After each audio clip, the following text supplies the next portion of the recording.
Avec un pays meurtri par l'impérialisme français et en proie à l'insécurité, le capitaine Ibrahim Traoré, président du Burkina Faso, cherche à se reconstruire depuis son arrivée au pouvoir en 2022.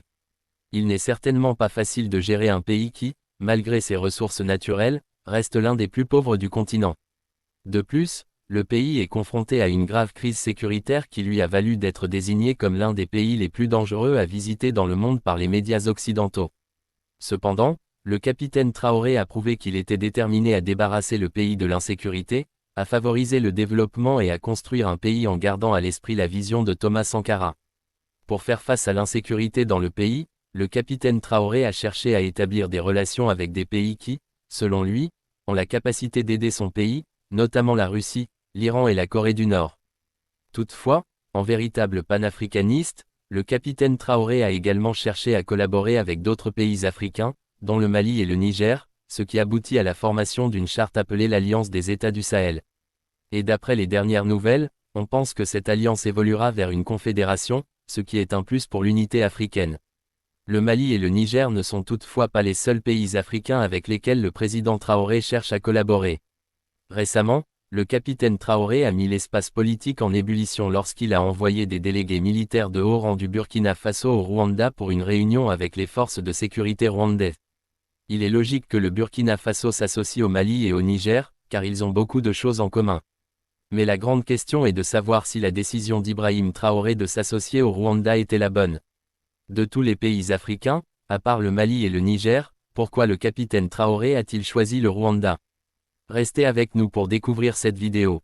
Comme nous l'avons déjà dit, le capitaine Traoré a envoyé un groupe de délégués militaires de haut rang du Burkina Faso au Rwanda au début du mois de novembre 2023. Ces délégués avaient pour mission de rencontrer les forces de sécurité rwandaises et d'échanger des idées sur les questions de sécurité. La délégation du Burkina Faso a visité le musée de la campagne contre le génocide, situé dans la ville de Kigali.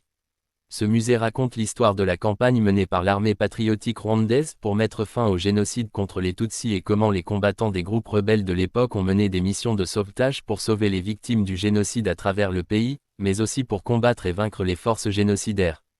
Le délégué burkinabé a également visité le quartier général de l'armée rwandaise, ils y ont rencontré le ministre de la Défense, Juvenal Marizamunda, et le chef d'état-major de la défense du Rwanda, Ludgen Moubarak, afin de discuter des moyens de renforcer la coopération avec le Rwanda, les forces de défense et le Burkina Faso. En outre, les délégués du Burkina Faso ont visité et reçu des informations sur des installations de défense sélectionnées et des régimes de protection sociale, y compris Zagama CSS, l'assurance médicale militaire, le magasin des forces armées, et l'académie militaire du Rwanda Gako. Cependant, cette réunion militaire entre le Rwanda et le Burkina Faso n'a pas marqué la fin de la collaboration entre les deux pays. Le 21 du même mois, l'inspecteur général de la police burkinabé, le contrôleur général le Dr Roger Ouedraogo, a rendu visite à son homologue, Félix Namu-Orani, à Kigali, au Rwanda, pour une réunion bilatérale visant à renforcer les relations entre les deux forces de police. En matière de maintien de l'ordre, l'IGP burkinabé a passé une semaine au Rwanda, pour discuter des moyens de renforcer la coopération policière. Une chose que l'on peut déduire de la réunion entre les forces de sécurité du Burkina Faso et du Rwanda est que le capitaine Traoré a envoyé ses délégués à Lerne. Cela a été confirmé par l'IGP burkinabé, le Dr Ouedraogo, qui a déclaré « Nous sommes venus apprendre de la police rwandaise, qui est exemplaire. Nous voulons nous inspirer de sa contribution à la sécurité et au développement du pays. » Le Dr Ouedraogo et son équipe ont dû beaucoup apprendre, car, a-t-il ajouté, nous avons jusqu'à présent. Ils y ont rencontré le ministre de la Défense, Juvenal Marizamunda, et le chef d'état-major de la défense du Rwanda, Ludgen Moubarak, afin de discuter des moyens de renforcer la coopération avec le Rwanda, les forces de défense et le Burkina Faso. En outre, les délégués du Burkina Faso ont visité et reçu des informations sur des installations de défense sélectionnées et des régimes de protection sociale, y compris Zagama CSS, l'assurance médicale militaire, le magasin des forces armées, et l'académie militaire du Rwanda Gako. Certaines des activités de développement communautaire dans lesquelles la police rwandaise s'engage avec les citoyens, la manière dont la police travaille avec la population sur les questions de sécurité. Nous savons donc que le capitaine Ibrahim Traoré est un dirigeant avisé qui n'a pas peur de demander conseil à ceux qui ont fait ce qu'il fallait faire. Maintenant, pourquoi le Rwanda? Pourquoi le capitaine Traoré a-t-il choisi d'envoyer ses délégués apprendre et construire des relations avec le Rwanda et non avec le Ghana ou le Nigeria? Eh bien, comme l'a dit l'IGP rwandais lors de son entretien avec l'IGP burkinabé, les deux pays ont des points communs, notamment en matière de sécurité et de développement. Le Burkina Faso est actuellement confronté à une crise sécuritaire qui a fait des milliers de morts et des millions de déplacés. Cette insécurité a grandement affecté le développement du pays. De même, il y a plus de 20 ans, le Rwanda était lui aussi confronté à une crise sécuritaire redoutable, qui a également affecté son développement.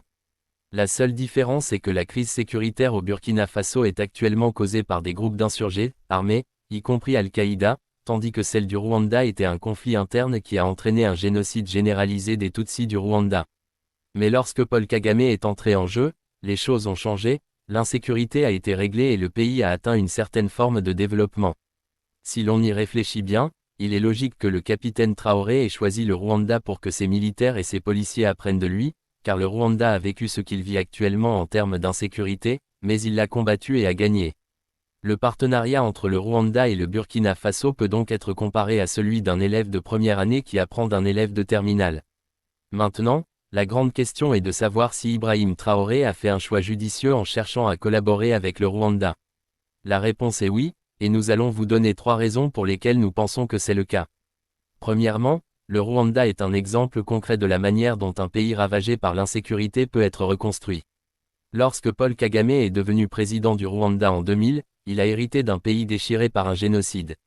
Le génocide des Tutsis a été perpétré par les milices Hutsu, censées venger la mort de 2 éminents Hutsu, les présidents rwandais Juvenal Habyarimana et Cyprien Ntaryamira du Burundi, dont l'avion a été abattu alors qu'il s'apprêtait à atterrir à Kigali, la capitale du Rwanda. Cet incident tragique a fait éclater au grand jour des années d'animosité et de lutte pour le pouvoir politique entre les deux groupes ethniques.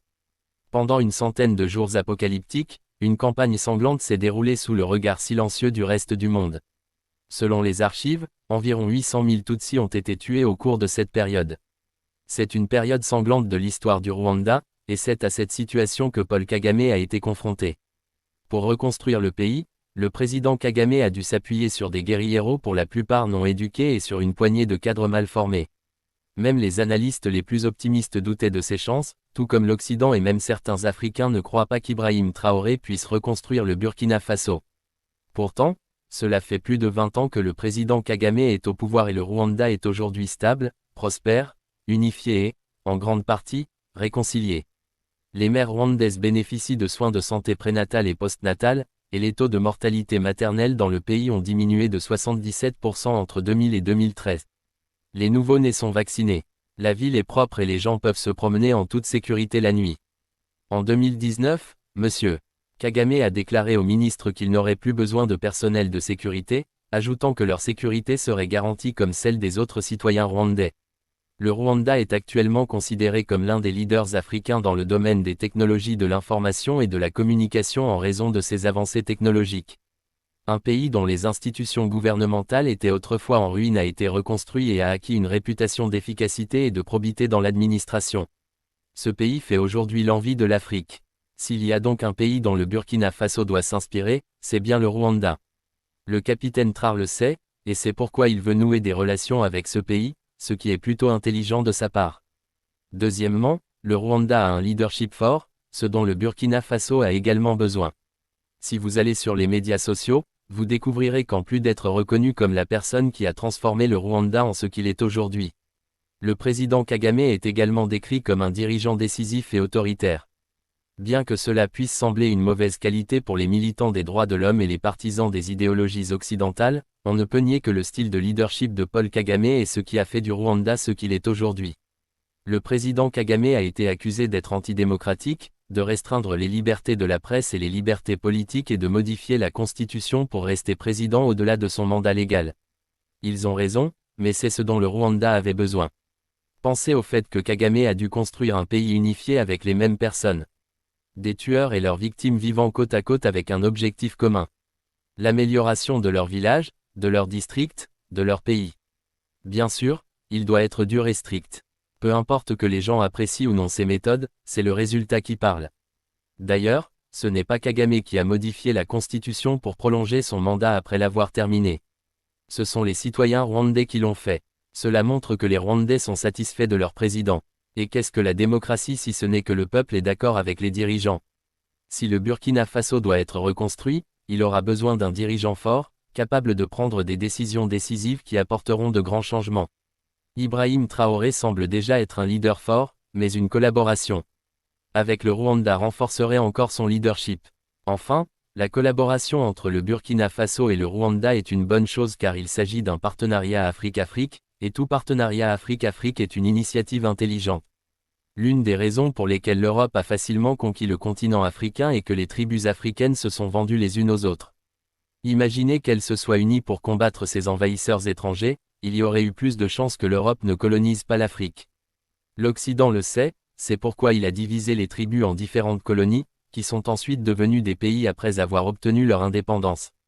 Il est très peu probable que l'Afrique redevienne ce qu'elle était avant la colonisation. La seule solution est donc d'aller de l'avant, ce qui signifie une Afrique qui collabore et s'associe, une Afrique unie. Plus il y a de partenariats entre les pays africains, plus la lutte pour une Afrique unie est actualisée. Un partenariat entre le Rwanda et le Burkina Faso signifie que si le Burkina Faso demande de l'aide pour combattre les djihadistes, le Rwanda répondra probablement et, franchement, le Burkina Faso a besoin de toute l'aide qu'il peut obtenir pour faire face aux problèmes. En supposant que l'Union africaine ou l'ICAOWAS soient de bonnes et fortes institutions qui ne soient pas des marionnettes des gouvernements occidentaux, la question des insurgés armés au Burkina Faso, au Mali, au Niger, etc. et dans toute l'Afrique aurait été réglée. Au lieu de laisser ce problème à un seul pays, ces blocs auraient dû organiser tous les pays africains pour qu'ils s'en occupent. Malheureusement, l'Union africaine et la CEDEAO ont manqué à leur devoir et ne sont rien d'autre que des figures de proue. Quoi qu'il en soit, le président Ibrahim Traoré va dans la bonne direction, en recherchant des partenariats entre les pays africains. L'Afrique appartient à l'Afrique, et seule l'Afrique peut traiter les problèmes africains. Qu'en pensez-vous? Faites-le nous savoir dans les commentaires ci-dessous et n'oubliez pas d'aimer, de vous abonner et de partager cette vidéo.